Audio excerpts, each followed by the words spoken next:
Hello दोस्तों, बहुत बहुत स्वागत है आपका हमारे ट्यूशन क्लासेस पर। आज हम पढ़ेंगे कोठारी आयोग। ठीक है, ये आपके पेडागोजी में, साइकोलॉजी में इससे क्वेश्चन पूछ लिए जाते हैं KBS में और सीटेट वगैरह में। जो भी कमीशन है, NCF, RTI, शिक्षा नीति, तो ये कोठारी आयोग पढ़ेंगे। ठीक है, इसके बारे में। तो दोस्तों, इस चैनल पहली बार आए हैं वो चैनल को सब्सक्राइब जरूर कर लें, इसके आपको लेटेस्ट वीडियो का नोटिफिकेशन मिलता रहे। ठीक है, तो चलिए हम इसको शुरू करते हैं। कोठारी आयोग को, ये आज़ाद भारत का पहला कमीशन था, कोठारी कमीशन। ठीक है, डॉक्टर दौलत सिंह कोठारी जी ने इसे लागू किया था, वो इसके अध्यक्ष रहे थे। ठीक है, तो चलिए इसके बारे में हम पढ़ते हैं दोस्तों, क्या क्या है इसमें। कोठारी आयोग, कोठारी कमीशन भी कहते हैं इसको, ये भारतीय शिक्षा आयोग भी इसको कहते हैं। ठीक है, ये इंडियन एजुकेशन कमीशन, ये आज़ाद भारत का पहला कमीशन था। ठीक है, इसे इंडियन एजुकेशन कमीशन भी कहते हैं। स्टार्ट कब हुआ था? ये 2 अक्टूबर 1964 को, 2 अक्टूबर को ही स्टार्ट किया गया था इसे, गांधी जयंती के उपलक्ष्य में। गांधी जी भी शिक्षा के सुधारों से जुड़े हुए रहे हैं। ठीक है, तो इस वजह से इसके लिए 2 अक्टूबर को स्टार्ट किया गया था। इसमें दौलत सिंह कोठारी अध्यक्ष थे और उनके साथ अन्य भी सदस्य थे, इसमें टोटल 17 मेंबर थे। ठीक है, तो इन्होंने 2 साल तक इस पर शोध किया तमाम शिक्षाविदों के द्वारा, और इसे 29 जून 1966 को रिपोर्ट सबमिट कर दी गई कि भारतीय शिक्षा का क्या क्या रूल्स होने चाहिए, किस हिसाब से शिक्षा चलनी चाहिए। तो इसके अध्यक्ष कौन थे? डॉक्टर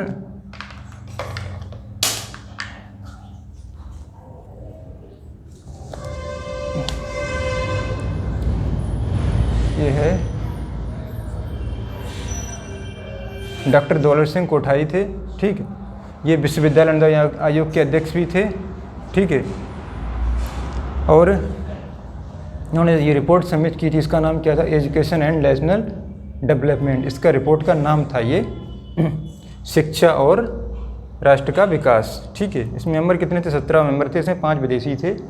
ठीक है, विदेशी कौन कौन थे? USA, America, UK, Britain, Russia था, जापान था और फ्रांस था। ठीक है, फ्रांस की स्पेलिंग देख लीजिएगा या आप हिंदी में लिख लो।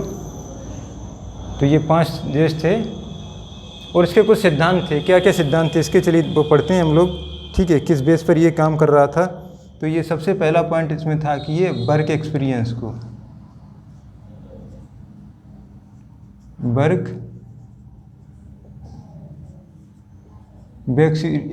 को इसमें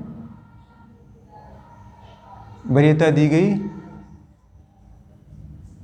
या इसको ध्यान में रखा गया।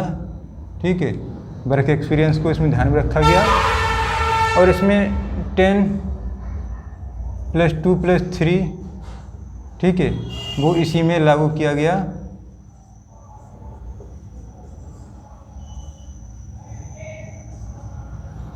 इसी में कोठारी आयोग में ही। ठीक है, उसके बाद 3 लैंग्वेज फार्मूला,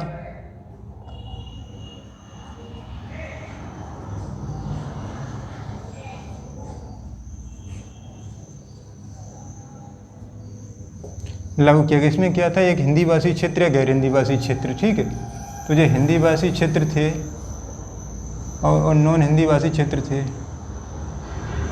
इन्हें फर्स्ट लैंग्वेज चुनने का कहा गया, तो इन्होंने तो हिंदी को चुन लिया।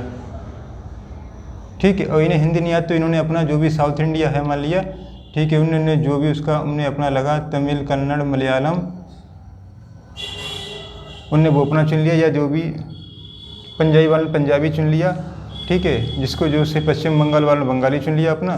तो फिर समस्या खड़ी होगी, फिर उन्होंने कहा भाई दूसरी लैंग्वेज चुनो। दूसरी लैंग्वेज इन्होंने इंग्लिश चूज कर ली और इन्होंने भी इंग्लिश चूज कर ली। ठीक है, अब हिंदी इनका संपर्क नहीं हो पा रहा था तो इंग्लिश से ही केवल संपर्क गया। फिर इन्हें तीसरी भाषा को ऑप्शन दिया गया, तो यहाँ पर मान लिया संस्कृत चुन लिया हिंदी भाषी वालों ने, और इन्होंने भी उसी में से कोई अपनी तीसरी भाषा चुन ली जो क्षेत्रीय भाषा के अलावा अलग अलग थी। मान लिया उन्होंने पंजाबी की थी तो उन्होंने कोई और सी चुन ली। और यहाँ पे इस तरीके से चाहे पंजाबी हो, ठीक है, चाहे बांग्लादेशी हो और चाहे कोई सी मलयालम हो, इस तरीके से ये भाषाएं इसमें जुड़ गई। और 3 लैंग्वेज फार्मूला में केवल एक इंग्लिश ही कम्युनिकेशन का जरिया रह गया पूरे भारत में, क्योंकि भारत इतना बड़ा है, यहाँ पर कई सारी भाषाएं बोली जाती हैं।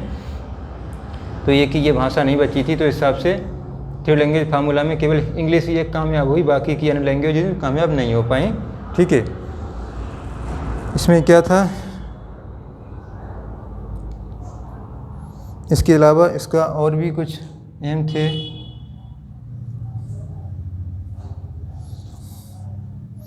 शिक्षा जो है जीवन से जोड़ें, ठीक है, और देश के विकास में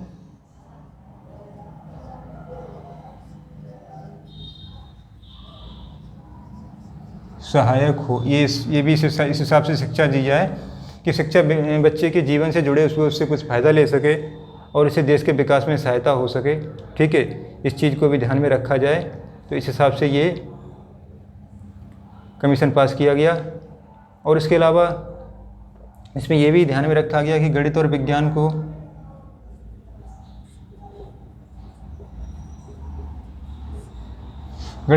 को भी जीवन में शामिल किया जाए। गणित विज्ञान स्कूली शिक्षा का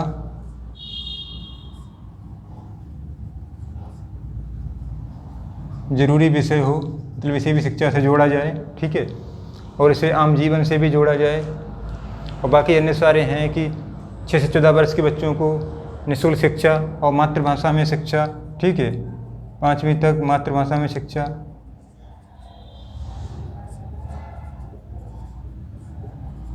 ये लगभग सभी कमीशन में जोड़ दिया गया है। आरटी में या एनसीएफ में भी ये, नई शिक्षा नीति में भी ये मातृभाषा में शिक्षा ये हर जगह जोड़ा गया है। ये प्राइमरी के बच्चों को मातृभाषा में शिक्षा दी जाएगी। ठीक है,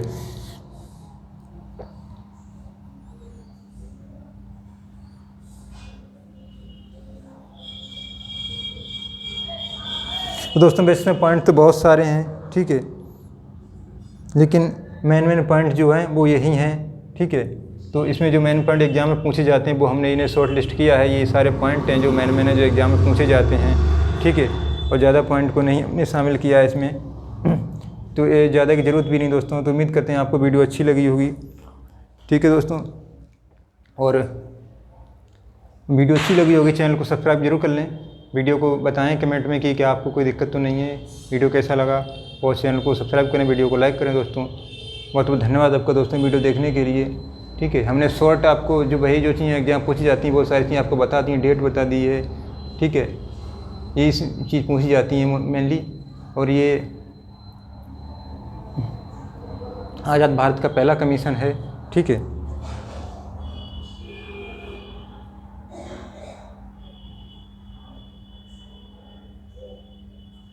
ठीक है, धन्यवाद दोस्तों। वीडियो को यहीं पे ख़त्म करते हैं हम। चलिए,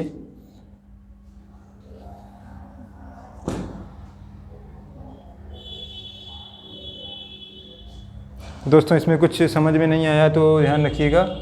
और भी इसमें बहुत सारी चीज़ें होती हैं कि जो है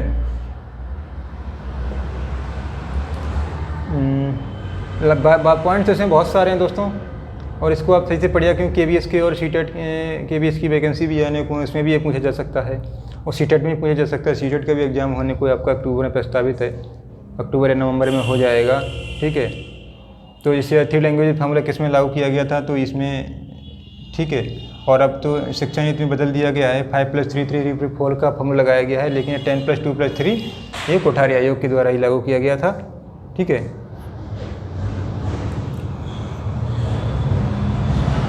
चलिए ठीक है दोस्तों।